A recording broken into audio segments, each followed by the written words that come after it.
आज पुष्पपुर रे वर्षावरण जी shirt question अच्छी 2 मार्किया क्वेश्चन ताकू डिस्कसन करवा। प्रथमे अच्छी बारीबाहर आगमन पर पुष्पपुर किपरि होई उठिबो।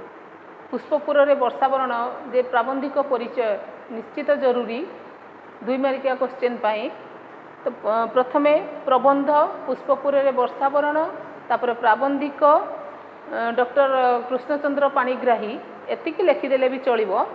तापरे जो आमर क्वेश्चन अच्छी बारीबाहर आगमन पर पुष्पपुर किपरि होई उठिछि। बारीबाहर आगमन पर पुष्पपुर सजीव और श्यामल होई उठिबो। तापर क्वेश्चन अच्छी लेखक केउठारे एवं कहार आगमनीर शुद्ध शुभ शंख शुणी पारिछंती। ए क्वेश्चन रो आंसर हैला लेखक प्रासाद बातायन पथरे एवं बारीबाहर आगमनर शुभ शंख शुणी पारिछंती। बारीबाहर आगमनर शुभ शंख शुणी अछंती। तापर क्वेश्चन बहुदिन परे दूरबंधुर शुभ आगमन रे पुष्पपुर कौन होई उठिछि।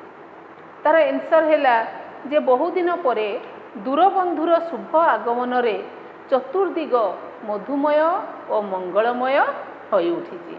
कौन ना दूरबंधुर आगमन रे शुभ आगमन रे चतुर्दिग मधुमय और मंगलमय होई उठिछि।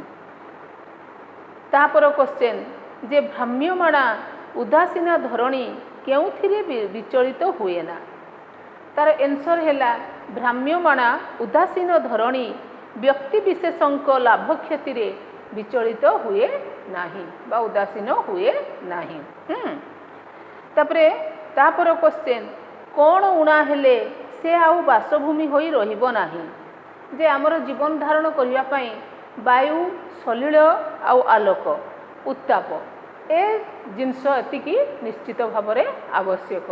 एइथिरु गोटे भी उणा हेले मनुष्यर जीवन धारण करिबा असंभव होई पड़े बा ताहा बासभूमि होई रही परिबो नाही। वायु सलिल आलोक उत्ताप आदि गोटे उणा हेले बासभूमि होई परिबो नाही। लेखक कौन होई जलद सह मिसिबाकू इच्छा करिसंती। धूम ज्योति आउ सलिल। जे लेखक धूम ज्योति आउ सलिल होई जलद सह मिसिबाकू इच्छा प्रकाश करिसंती। सुजला सुफला श्यामला उत्कल भूमिर अवस्था आज किपरि। जो उत्कल भूमि आमे जो पढ़े थिले पुष्पपुर रे वर्षावरण सुजला सुफला श्यामला थिला सही उत्कल भूमि अवस्था आज पतिता लांछिता और खंडिता। ताले सुजला सुफला उत्कल भूमिर अवस्था आज पतिता लांछिता आउ खंडिता। तापर क्वेश्चन जलद कौन विषवित होई उत्कल आकाश रे आविर्भूत हेबाकू लेखक अनुरोध करिसंती। जे जलद तार आंसर हैला जे जलद बिजुली विमंडिता और बलका विषवित होई उत्कल आकाश रे आविर्भाव हेबाकू लेखक अनुरोध करिसंती। ताहले बिजुली विमंडित होई आ बलका विषवित होई उत्कल आकाश रे आगमन हेबाकू लेखक जलद को अनुरोध करिसंती। तापर क्वेश्चन दरिद्र वनवासी माननकू निराश न करी कौन करिबाकू जलद को लेखक अनुरोध करिसंती। तार आंसर हैला जे दरिद्र वनवासी माननकू निराश न करी बदान्यता करिबाकू जलद को लेखक अनुरोध करिसंती।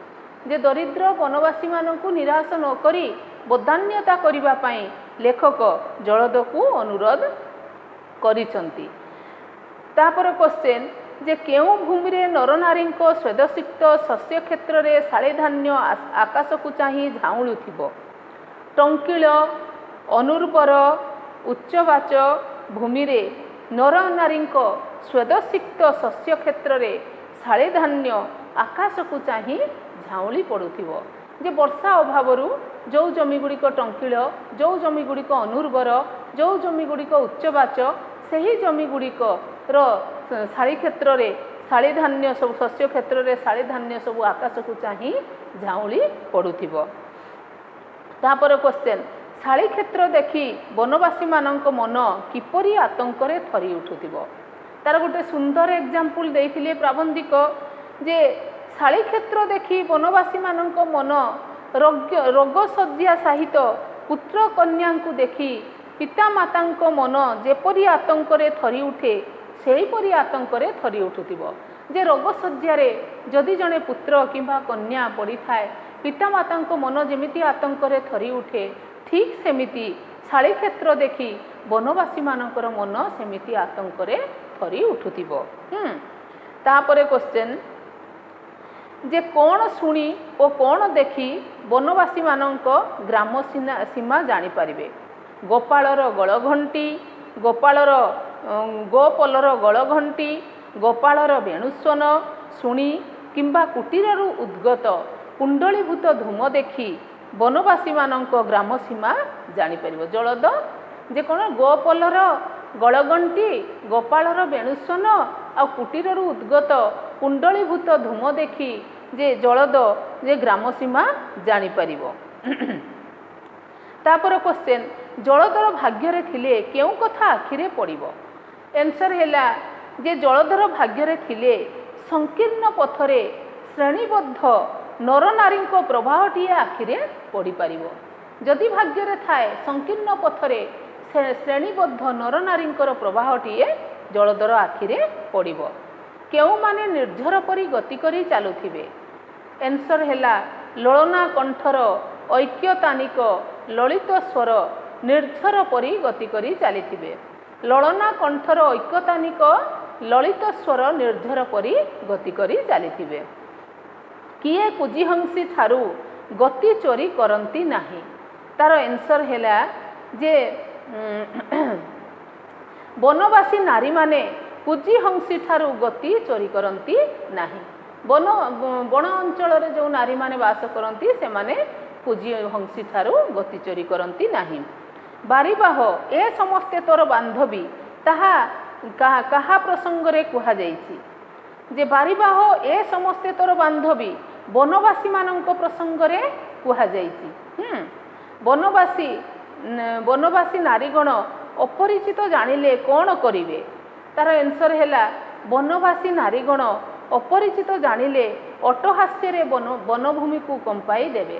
ଯଦି ବନବାସୀ ନାରୀମାନେ ଜାଣିବେ ଯେ ତୁ ଅପରିଚିତ ତେବେ ସେମାନେ ଅଟ୍ଟହାସ୍ୟରେ ବନଭୂମିକୁ କମ୍ପାଇ ଦେବେ। ତାପରେ କ୍ୱେଶ୍ଚନ୍ ଜୀବନର ପରମ କାମ୍ୟ କ'ଣ? ଜୀବନର ପରମ କାମ୍ୟ ଉଦର ପୋଷଣ, ସୁନ୍ଦର ସ୍ୱାସ୍ଥ୍ୟ ଓ ନିର୍ମଳ ମନ। ପ୍ରତ୍ୟେକ ମନୁଷ୍ୟ ଜୀବନର ପରମ କାମ୍ୟ ହେଉଛି ଯେ ଉଦର ପୋଷଣ ଆଉ ସୁନ୍ଦର ସ୍ୱାସ୍ଥ୍ୟ ଆଉ ନିର୍ମଳ ମନ। ଜଗତରୁ କ'ଣ ଲୋପ ପାଇଲେ କ'ଣ ଶିଖିବା ପାଇଁ ସଭ୍ୟ ସମାଜ ବନବାସୀମାନଙ୍କ ପାଖକୁ ଆସିବ? ଯେ ତାର ଆନ୍ସର୍ ହେଉଛି ଜଗତରୁ ତସ୍କରତା ଲୋପ ପାଇଲେ ମାନବିକତା ଶିଖିବା ପାଇଁ ସଭ୍ୟ ସମାଜ ଏମାନଙ୍କ ପାଖକୁ ଆସିବ। ଯଦି ଜଗତରୁ ତସ୍କରତା ଲୋପ ପାଏ ତେବେ ମାନବିକତା ଶିଖିବା ପାଇଁ ସଭ୍ୟ ସମାଜ ଦିନେ ଏମାନଙ୍କ ନିକଟକୁ ଆସିବେ। ତାପରେ କ୍ୱେଶ୍ଚନ୍ ଜଳଦ ଅବିରତ ବାରିପାତ କରି କ'ଣ କରିଦେବେ? ତାର ଆନ୍ସର୍ ହେଲା ଜଳଦ ଅବିରତ ବାରିପାତ କରି ଶ୍ୟାମଳ ଆଉ ଉଜ୍ଜଳ କରିଦେବେ। ତାପରେ ଜଳଦକୁ କ୍ରାନ୍ତି ଆସିଲେ ସେ କେଉଁଠାରେ ଅବସର ନେବେ?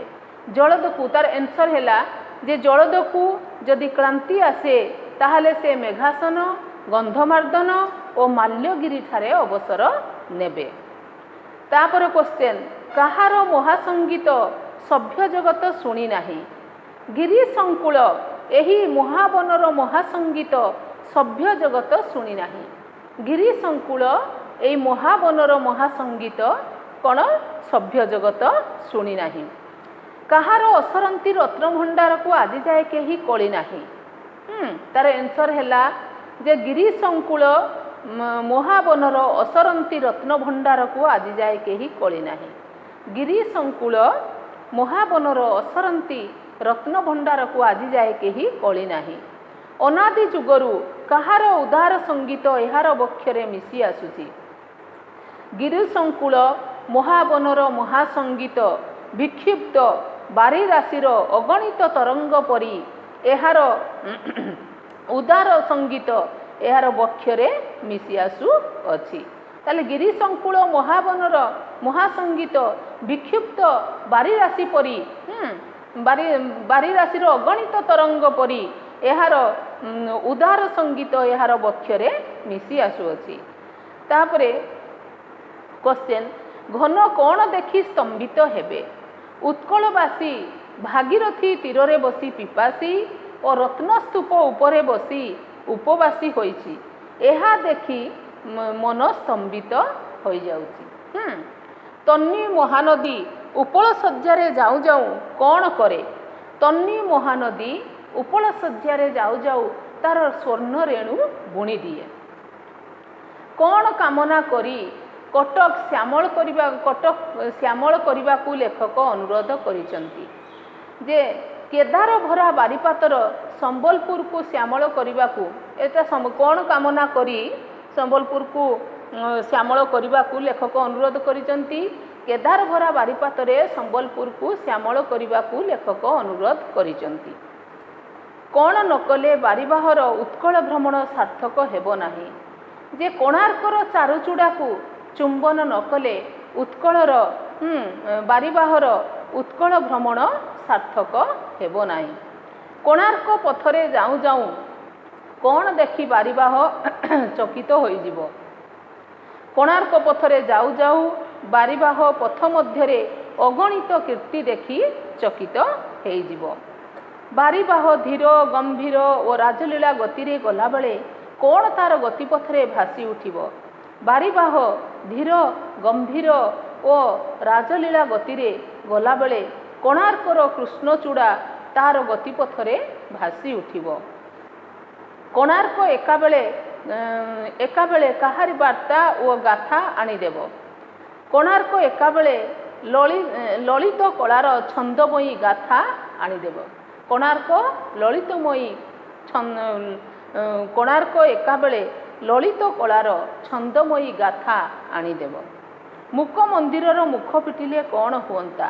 ମୁକ ମନ୍ଦିରର ଯଦି ମୁଖ ଫିଟିଲେ ତାର ଅତୀତର ବିଭବର ଗାଥା କହି ବିଜନ ବେଳାକୁ ମୁଖରିତ କରିଦିଅନ୍ତା। ଯଦି ସେଇ ମୁଖ ମନ୍ଦିର କୋଣାର୍କର ମୁଖ ଫିଟନ୍ତା, ତାହେଲେ ଅତୀତର ଗୌରବର ଗାଥା କହି ସେହି ବିଜନ ବେଳାଭୂମିକୁ ସେ ମୁଖରିତ କରିଦିଅନ୍ତା। ଶତ ଶତାବ୍ଦୀ ଧରି ସବୁ ଏକାଧାରରେ କ'ଣ ପୁଞ୍ଜୀଭୂତ ହୋଇଆସିଛି? ଶତ ଶତାବ୍ଦୀ ଧରି ସବୁ ଏକାଧାରରେ ନୀଳାଚଳରେ ଶାନ୍ତି, ମୈତ୍ରୀ, ମୁକ୍ତି, ଭୀତି ଏକାଧାରରେ ସବୁକିଛି ନୀଳାଚଳ ଧାମରେ ପୁଞ୍ଜୀଭୂତ ହୋଇଆସିଛି। ନୀଳାଚଳନାଥ ଆଜିକାଲି କ'ଣ ବାଣ୍ଟି ଦେଇ ନିଜେ କାଙ୍ଗାଳ ହୋଇ ବସିଛନ୍ତି ଯେ ଶାନ୍ତି ଆଉ ମୈତ୍ରୀ ସବୁ ବାଣ୍ଟି ଦେଇ ନୀଳାଚଳନାଥ କାଙ୍ଗାଳ ହୋଇ ବସିଛନ୍ତି। ବାରିବାହର ଭୀମ ରୂପ ଦେଖି କେଉଁମାନେ ବାତାୟନ ପଥ ଛାଡ଼ି ପଳାଇ ଯିବେ? ବାରିବାହର ଭୀମ ରୂପ ଦେଖି ଭୀରୁ ନୀଳାଚଳ ଲଳନାମାନେ ବାତାୟନ ପଥ ଛାଡ଼ି ପଳାଇ ଯିବେ। ବାରିବାହ ନୀଳାଚଳ ଠାରୁ ଆରମ୍ଭ କରି ଉତ୍କଳର କେଉଁ ଅଞ୍ଚଳ ପର୍ଯ୍ୟନ୍ତ ବ୍ୟାପି ଯାଇ ତାର କର୍ମ ଶେଷ କରିବ? ନୀଳାଚଳ ଠାରୁ ଚିଲିକା ବକ୍ଷ ଦେଇ ଉତ୍କଳରେ ବାରିବାହ ଅଚିରେ ସମଗ୍ର ଉପକୂଳ ଓ ମାଳ ଅଞ୍ଚଳ ବ୍ୟାପି ଯାଇ ଉତ୍କଳରେ ତାର କର୍ମ ଶେଷ କରିବ। କ'ଣ ନା ଉପକୂଳ ଓ ମାଳ ଅଞ୍ଚଳ ବ୍ୟାପି ଯାଇ ଉତ୍କଳ ତାର କର୍ମ ଶେଷ କରିବ। ଓକେ, 2 ନମ୍ବର କ୍ୱେଶ୍ଚନ୍ ସରିଗଲା। ଆଉ ଦିନେ 3 ମାର୍କ କ୍ୱେଶ୍ଚନ୍ ଡିସ୍କସନ୍ କରିବା।